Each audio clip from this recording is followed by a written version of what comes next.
Hello, everyone. Hello. We have Bonus Mom and Bio Mom here. We are back again for another blended video. Yes. And today we're talking about letting go. So, Bio Mom is going to share her experiences first. All right. When I was told that Junior was talking to someone else, and the person let me know, I act like I was all right. But then when I got by myself, I was like, what? Are you serious? Oh my goodness. Like, oh man, I gotta face reality. No. We got a child. He hurt me. He broke my heart. All the lies, everything that he ever done, I began to feel all of those things when I was by myself, and that's the thing that I had to let go. But instead of letting them go, guess what I decided to do? I decided to jump into another relationship. That was the wrong thing to do. Do not do it. You have to work on yourself. And when you jump into another relationship because your ex is with somebody, sometimes it works, sometimes it doesn't. But after that relationship, I had to focus on myself. And in order for my children to see like a strong woman, in order for them to see me getting along with, my ex's significant other, I had to find me. So I joined the gym. I just started working on me, getting all the things out of me that I had on the inside, and I had to forgive.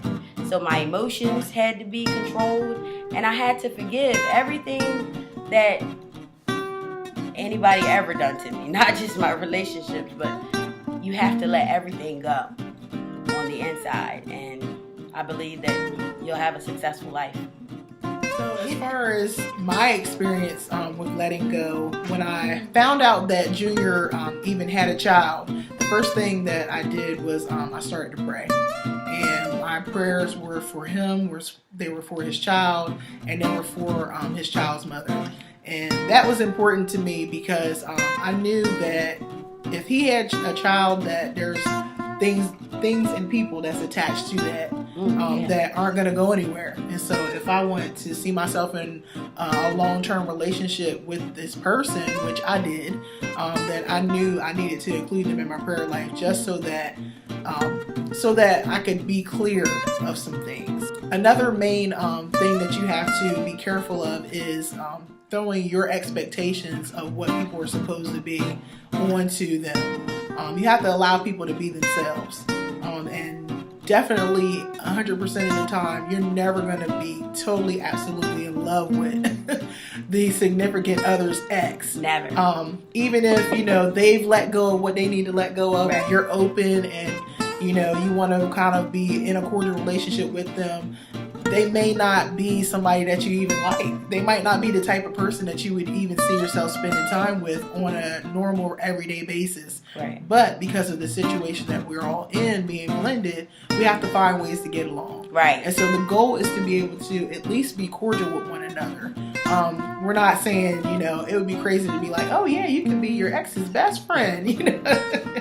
That's unrealistic, even though it is possible for that to happen. But we're interested in showing you that there could be a cordial relationship that could develop just from being able to let go of some things. And so my big thing was I had the idea of what this is going to be like. When I meet the ex or when I meet the baby mom, she gonna have an attitude. I already know. You know what I'm saying? Or when I meet his daughter, because there was some time that passed before I even met Jayana, God knows what the baby mom would have told her about me. Because they do be telling stuff.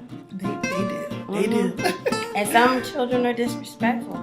Absolutely. But, children take their cues from their parents. Correct. So if the children are being disrespectful, it's because there's a bigger issue. Right. Most of the time, it's not the kids.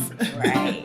But so I had to learn to kind of allow people a chance to just be themselves so that I can get to know them for who they are. And another aspect was the things that other people tell you about people.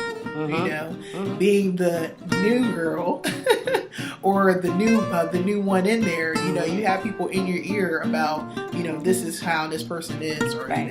you know they got an attitude, or you know, nobody ever really liked them, and all this stuff like that. And so you kind of build up these things in your mind, or these perceptions of somebody that you've never even met, you know. So, and a lot of times the situations are already tense, and so having those things in your mind can actually hurt a meeting. It can actually hurt Right. a relationship, kind of having these things already built up. You have to allow people the chance to just be themselves and take the time that it takes to get to know one another.